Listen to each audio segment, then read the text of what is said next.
Praise the lord. దేవుని నామానికి మహిమ కలుగునుగాక. ఈరోజు దేవుని వాగ్దానము, నేను నీ పాపములను జ్ఞాపకము చేసుకొనను. యెషయా గ్రంథము 43వ అధ్యాయం 25వ వచనము. ఈ ఉదయకాలంలో దేవుడు మనతో మాట్లాడుతున్న మాట, నేను నీ పాపములను జ్ఞాపకము చేసుకొనను అని. ఒక్కసారి నీవు దేవుని యందు నమ్మికయుంచి చూడు. ఆయన ఎవరో తెలుసా? పాపమే లేని పరిశుద్ధుడు, అధిక శక్తి సంపన్నుడు. అయినప్పటికీ నీ పాపములను జ్ఞాపకము చేసుకొనను అని. నీ బలహీనతలను చూసి ఆయన అసహ్యపడడు. నీ రోత పాత బ్రతుకును సహించి నీ దోషాలను క్షమిస్తానని. నీవు బాగా ఎవరిని నమ్ముతావో వారే నీవు చేసిన తప్పును మాటి మాటికి ఎత్తి చూపి దోషి అని ముద్ర వేసి తామేదో పాపమెరుగని వారమని నిన్ను పదే పదే అవమానానికి గురి చేస్తారు.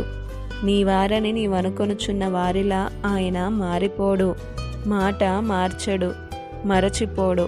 మనము మన పాపములను ఒప్పుకుంటే ఆయన నమ్మదగిన వాడు, నీతిమంతుడు.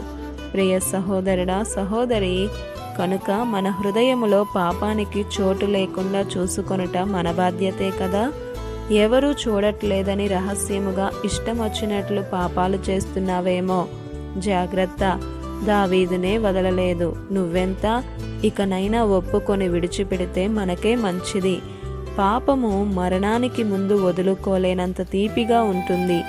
మరణం తర్వాత భరించలేనంత చేదైన బాధను మిగిల్చి ఆ ఆరని అగ్నిగుండంలో యుగయుగాలు అంతము కాని శిక్షకు ఈడ్చుకుని వెళ్తుంది.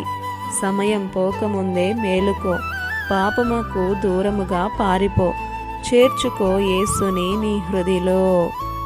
ఇది నా వాగ్దానం మీ అందరి జీవితాలలో నెరవేరాలని కోరుతూ, దేవుని సువార్త పరిచర్యలో మీ సహోదరి ప్రసన్న.